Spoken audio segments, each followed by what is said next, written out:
Two reminders first, the Mental Health Awareness Week, we'll be wearing the ribbon on the helmets. I want to remind people of that. And then also the 10K day in Stegman. I guess that's Friday night for our volleyball team. It's really important. We try to turn out and get that thing, get those numbers up there as high as we can.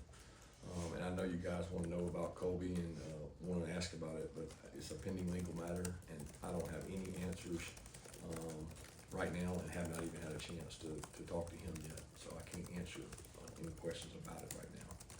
With that, I'll open it up for you guys' questions.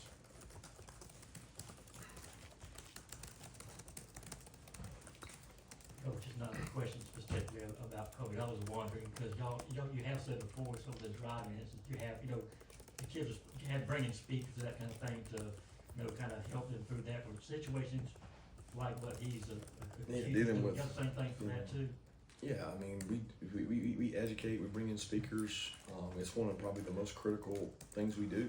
And I mean, over the history of 9 years being here, it's probably the most spoke on thing we have. We have people come over and speak from EOO on campus every year. Dries does a great job of finding speakers, but then we bring in outside speakers. I mean, we call NFL teams, and Miss Mack from Atlanta does a great job. She comes over and shares with our student athletes and talks to them, and even does some role play, putting guys in situations. And I'll be honest with you, in my years of coaching, it's probably been the hardest thing to deal with when you deal with players and some of the decisions. And I don't mean this in Colbie's, because I don't know the details of that. I don't know everything involved in that, but it's a very sensitive matter and a tough thing to deal with, and it's unfortunate.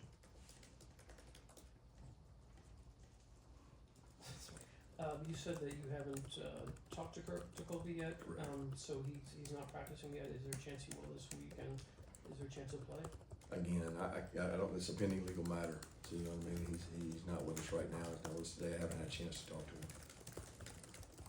Yeah, Coach, with how many different offenses are playing with fast pace similar to Mississippi State? I know this sounds weird. Do you guys ever get comfortable with it? Did you ever get used to seeing an offense that plays with that much pace? I don't know if you can get comfortable with it. I'll be honest with you. It's hard. It's hard to simulate. Coming off the practice field, and they do a tremendous job of going nuclear fast, like number one in the country fast, like ahead of Tennessee fast. But they don't have to. Like, they can do that. But then if they want to try to help their defense, they can slow it down. But the unfortunate thing is, once they've shown they can go at that pace, what do you have to prepare for? You got to prepare for that.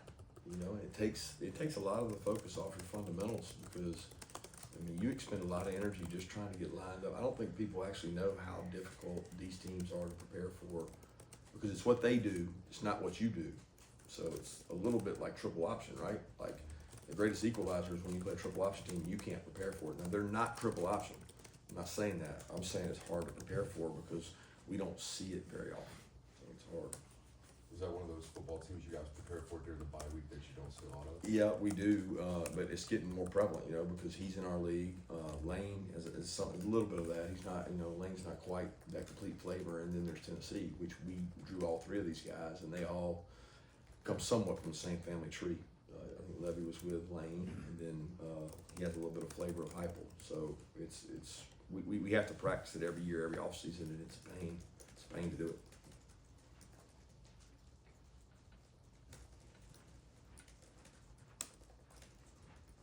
Coach, I know, freshman running backs, we ask you all the time about that pass pro and that kind of thing. That's how it's one more difficult thing for him to pick up.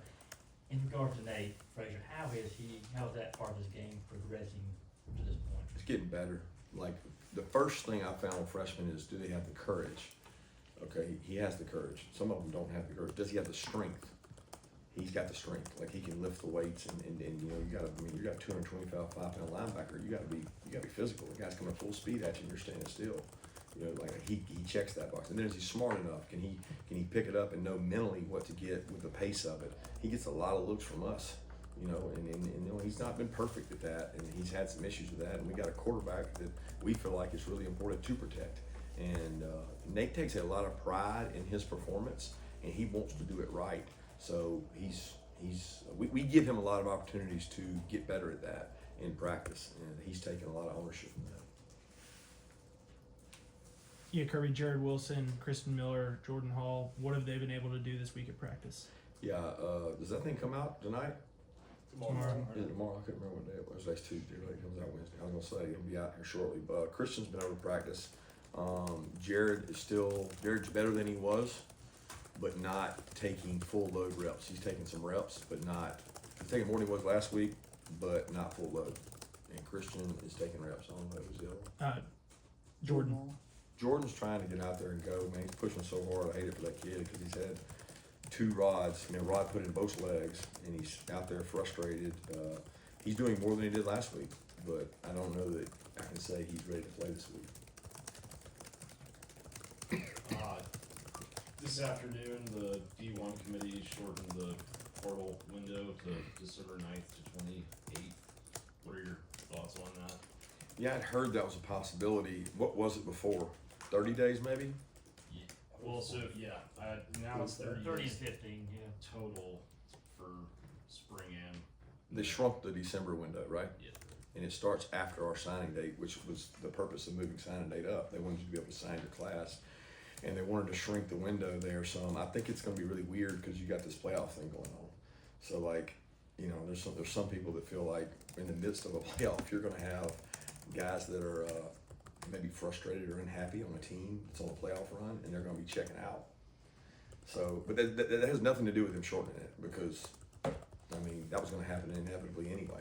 So my thoughts on it is, whatever the fair amount of time is for a kid to go look around and see what he wants to do, then I'm comfortable with that.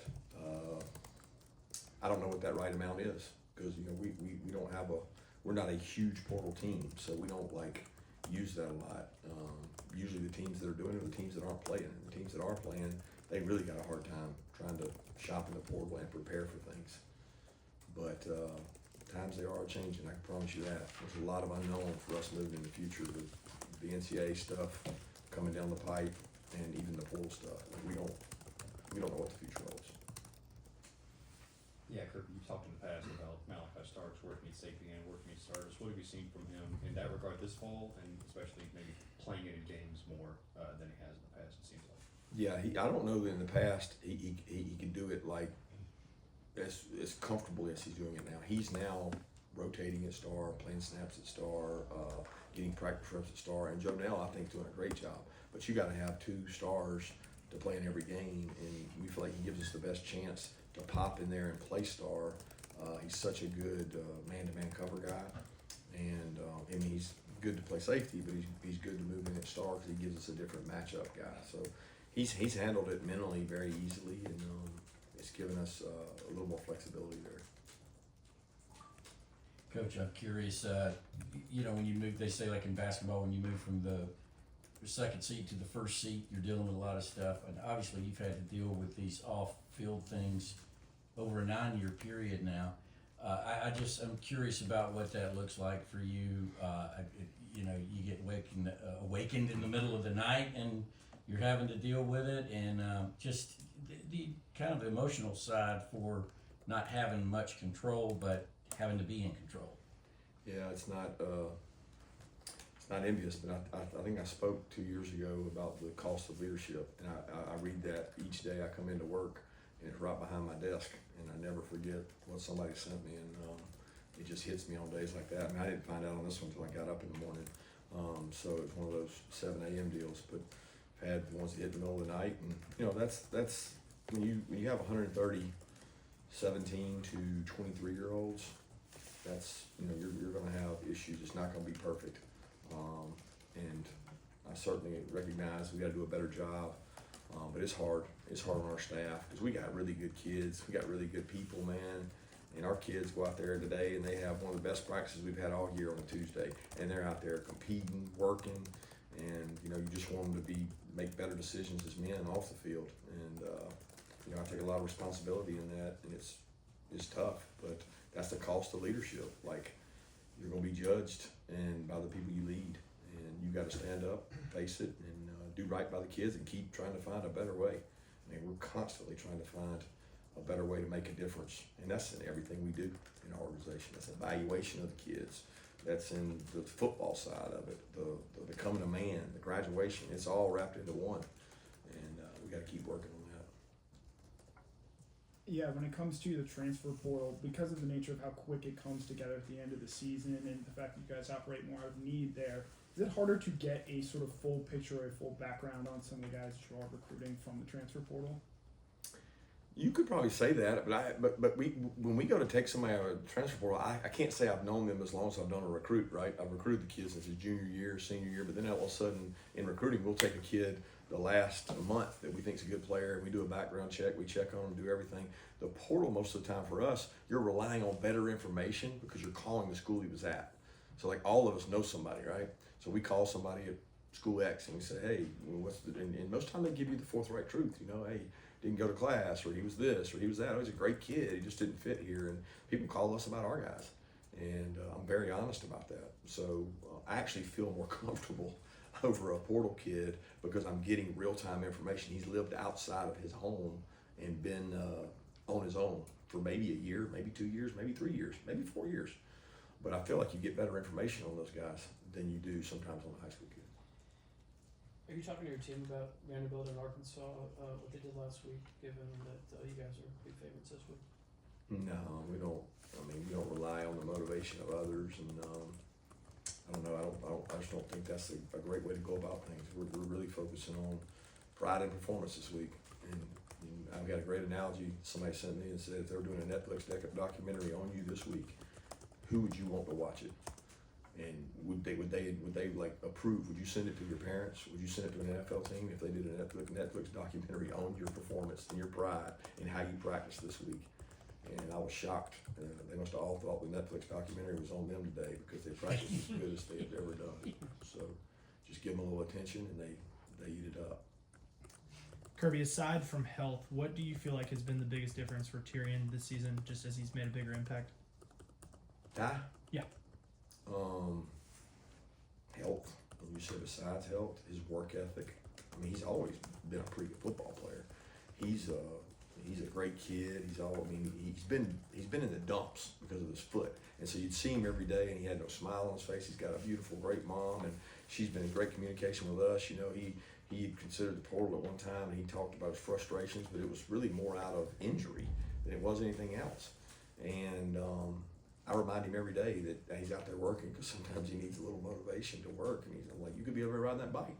You could be over there, you know, lifting and not practicing. And he gets a little more juice and practices a little harder. And he sometimes woe is me, but he's a great kid. And I enjoy coaching him. And he's played really good football this year, I think, because he had a great camp. And he had really good camp practices, and it's helped him to play better. Kirby, we'll get a chance to talk to Lawson in a few minutes. What do you feel like he's brought to this offense in his sophomore year? He has a little nastiness to him. He's a little bit of one of those guys that, you know, he doesn't have the anxiety maybe of others. He's you know, his uncle's played here. He grew up playing football his whole life. He doesn't get all pouty if a coach gets on him. You know, he's not afraid to stand up for what he believes in. He's a little bit of an alpha. I mean, he's not afraid to compete and do things. Now, I still think he can improve on a lot of things, especially inline blocking and some stuff. But he's a competitor, man. And if you throw the ball near him, he's going to try to go get it. So I have a lot of respect for his toughness. Yeah, with a lot of talk around how do you create a better game day atmosphere and get more fans involved, do you consider doing something like wearing alternate jerseys or the black uniforms? I don't think it has one thing to do with the fan base. I think that's hokey pokey. I mean, it's great for recruiting, and we may do it sometime. I mean, I'm not anti doing it, but that shouldn't do anything for your atmosphere. Some of the best places I played, great atmosphere, they never change their uniform. They're traditionalists, and if it takes changing the uniform to get people fired up, then I'm at the wrong place.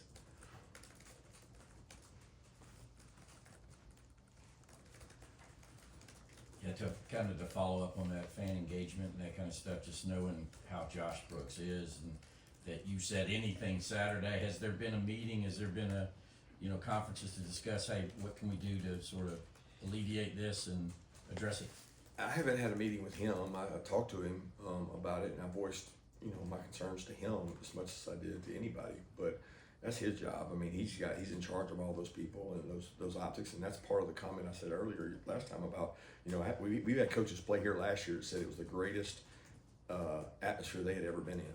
And so for somebody to say that from outside, it's not like it's all wrong. You know, it's really relative to what time the game is and who the game is. But we can't afford to do that. You know what I mean? Like we can't do that. So I don't have an expectation that nobody else should either. We should all be held to the standard of you know, playing excellent, playing hard. Doesn't matter who your opponent is. It's a nameless and faceless deal. We don't look at the scoreboard. But I haven't had a meeting with Josh or talked to Josh about it other than after the game Saturday.